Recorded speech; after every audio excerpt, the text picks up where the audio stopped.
तो स्वागत है आपका एसवी चिल्ड्रन एकेडमी रावला मंडी के इस ऑनलाइन प्लेटफॉर्म पर। लगातार आपको वीडियो प्रोवाइड करवा रहे हैं, चाहे वो किसी भी विषय का हो, किसी भी क्लास का हो। तो सारे विद्यार्थी बढ़िया ध्यान लगा के इन वीडियो को देखा करो और अच्छे तरीके से जो भी टॉपिक है पहले आप यहाँ समझा करो, उसके बाद में अपनी किताब में पढ़ा करो। तो बात कर रहे हैं कक्षा 12 और ज्योग्राफी भूगोल का हमारा अध्याय चल रहा है दूसरा अध्याय, और उस अध्याय का नाम है विश्व की जनजातियां। तीसरा पार्ट लेके हैं। पहले पार्ट में हमने क्या पढ़ा था इस जनजातियों में कि विश्व में जनजातियां कहाँ कहाँ रहती है, ये पढ़ा था।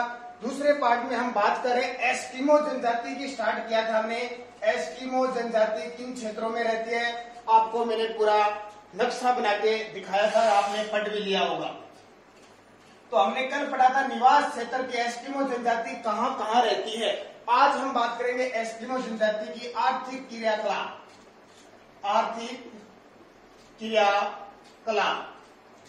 क्रियाकलाप में क्या क्या आता है? नंबर 1 आखेट। सबसे पहला क्या आता है? आखेट। आखेट का मतलब क्या होता है? शिकार करना, चाहे वो मछली का हो चाहे जानवरों का हो, किसी भी प्रकार से। तो आखेट इस जनजाति का मुख्य जीविकोपार्जन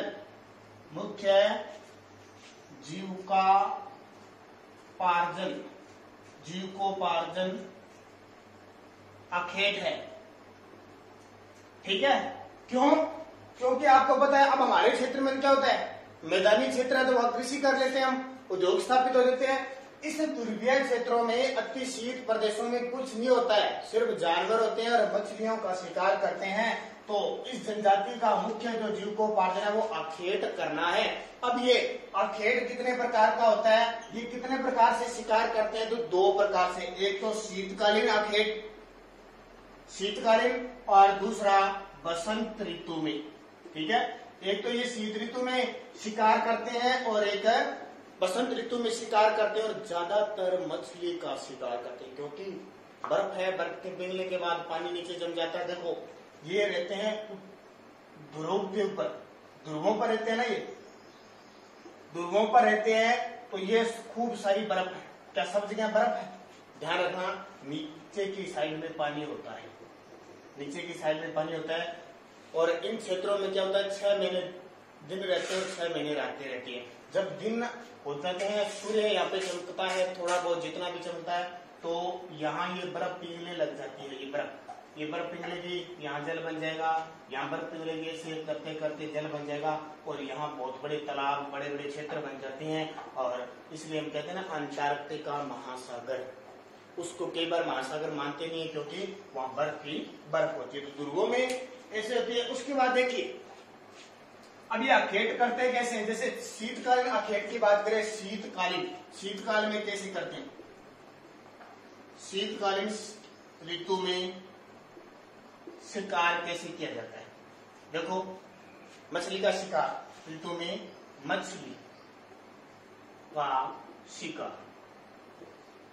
तो क्या करते हैं? ये क्या करते हैं? मछली के आने का इंतजार करते हैं, जो बर्फीला क्षेत्र होता है ना वहां पे, और एक तैयार रहते हैं यहाँ पे कि कब मछली आए, और एक हड्डी की छड़ लगा देते हैं। ऐसे हड्डी की छड़ लगा दी, जैसे ही यहाँ मछली आई तो वो क्या है, हड्डी की छड़ हिल जाएगी और इधर से ये क्या करेगा, इनका हथियार है हार्पून से ये क्या कर देंगे, हमला कर देंगे। तो यही बात कौन सी कि जब ये बर्फीला क्षेत्र नीचे से मछली आएगी, बर्फीले क्षेत्र में पता नहीं चलता ऐसे, जब इस हड्डी की छड़ को लगा देते हैं, जैसे ही मछली आएगी इसको टकराएगी, टकराती है हिलेगी, क्योंकि बाहर छोड़ देते हैं, इतने हिलते ही ये क्या करते हैं, ये जनजाति के लोग तेज बहुत होते हैं, हार्पून से शिकार, ठीक है, मछलियों का शिकार करने का जो उनका औजार है उसको हार्पून कहते हैं। हार्पून से ये क्या करते हैं, शिकार करते हैं। और इस विधि को कहा जाता है माउपाक।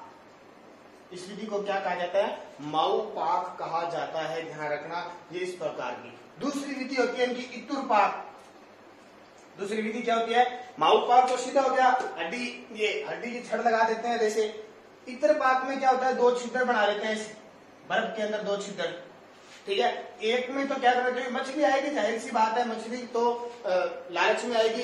एक साइड से तो क्या है वो चूरा डालते हैं, अनाज का वगैरह कोई भी चूरा डालते हैं ताकि मछली आ जाए। देखा ना आपने बड़ी बड़ी डिग्गियों में जब हर रोज अपने टाइम देख लो, सुबह जाना है या शाम को जाना है, आपको फिक्स दाना डालने जाओगे ना, चूरा वगैरह या कुछ भी, तो फिक्स उस टाइम आएगी रोज। तो मछली जैसे ही आई और दूसरी साइड एक व्यक्ति तैयार खड़ा रहता है शिकार करने के लिए। जैसे ही मछली यहाँ मुंह डालती है, इधर से एक व्यक्ति इधर से क्या करता है, आक्रमण करता है सीधा और इस मछली का शिकार करते हैं। ज्यादातर ये सील मछली का शिकार करते हैं, सील मछली का शिकार करते हैं। सील मछली की जो हड्डियां होती है, एक तो ऐसी हड्डियां होती है कि जल्दी से ईंधन यानी ऊर्जा देती रहती है, जलाऊ लकड़ी होती है, जलती रहती है, ठीक है। इनकी चमड़ी का प्रयोग भी किया जाता है। तो ये दो विधि है, एक तो माऊ पाक विधि सीधा और एक दूसरी इतुर पाक विधि होती है। तो आपको बात समझ में आ गई होगी, ठीक है। तो इससे सील मछली से क्या चर्बी प्राप्त होती है, चमड़ा, मांस खाने के लिए सारा कुछ चीजें इनको प्राप्त होते थे। बाकी आप चीजें पढ़ लेना। दूसरा देखो, दूसरा है कौन सा, बसंत ऋतु में क्या करते हैं, बसंत ऋतु में शिकार कैसे करते हैं, में मछली का शिकार, बसंत ऋतु में मछली का शिकार। अब इसमें भी क्या होता है, क्या होता है, मछली क्या जो बसंत कालीन अखेट किया जाता है उसे उतोक कहा जाता है, उतोक कहते हैं। वहां ध्यान रखना, माऊ को करगो होता है, इसे उतोक कहा जाता है। और मछली जाहिर सी बात है बसंत ऋतु होती है जब धूप आ जाती है, तो धूप में बाहर निकलने के लिए आती है, आती है। और ये जनजाति क्या करते हैं, चमड़े से बनी नाव को कुत्तों की सहायता से शिकार करते हैं, कुत्तों की सहायता से शिकार करते हैं, ठीक है। यहाँ बसंत ऋतु में धूप आ जाती है और फिर ऊपर जल आ जाता है, तो नावें भी चलती है। तो इनकी नावें बनाई होती है चमड़े की नाव में, तो कुत्तों की सहायता से क्या करते हैं, इनका शिकार कर लेते हैं, ठीक है। जिसे मैं कहता हूँ जो चमड़े की नाव बनी होती है उसको ये क्याक कहते हैं। ये शब्दावली है, थोड़ी थोड़ी याद करना। क्या कहा जाता है, क्याक कहा जाता है। और ये शीतकालीन में करीबों का एक करीबो है जिसको ये कहते हैं बारह सिंगा, बारह सिंगे का शिकार धनुष बाण से करते हैं, धनुष बाण से करते हैं, ठीक है। ये मेन चीजें। और इसमें देखो क्या है, कुछ और चीजें जैसे धनुष बाण से कर दी। और ये शीतकालीन बसंतकालीन में क्या होता है कि एक रेंडियर जिन जाति के लोगों के पास जिस लोगों के पास रेंडियर होता है वो समाज की संपत्ति कहलाती है, सामाजिक परिसंपत्ति है। कहने का मतलब जिसके पास रेंडियर होती है, एक कुत्ता, ठीक है, ये होते हैं। इनसे क्या वो कोई पशु होता है उनसे गाड़ी खींचते हैं, स्लेज नामक गाड़ी जिसको कहते हैं, खींचने के काम होते हैं। रेंडियर से ये गाड़ी खींचते हैं, ठीक है। इसको स्लेज नामक गाड़ी रेंडियर से खींचते हैं। जिसके पास रेंडियर होता है वो धनवान व्यक्ति माना जाता है। जिस समाज के अंदर उनमें होता है तो धनवान व्यक्ति माना जाता है।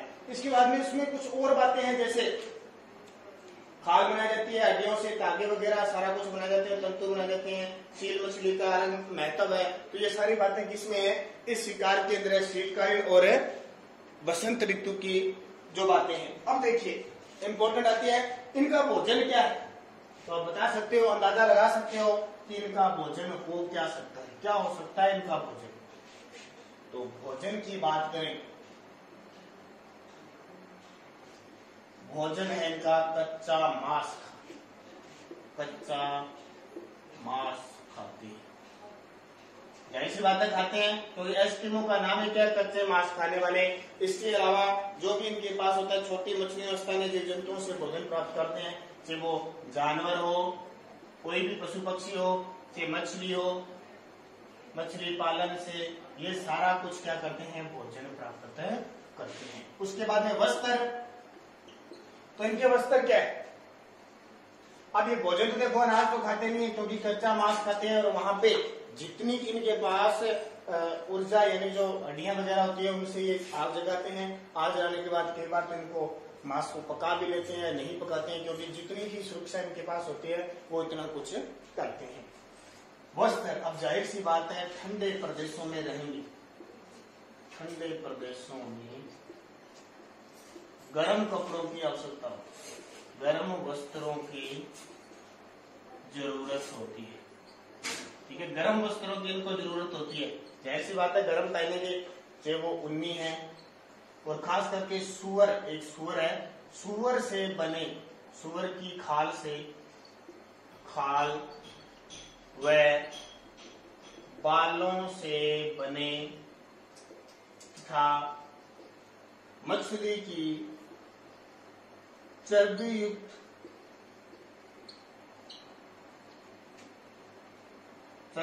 वस्तु से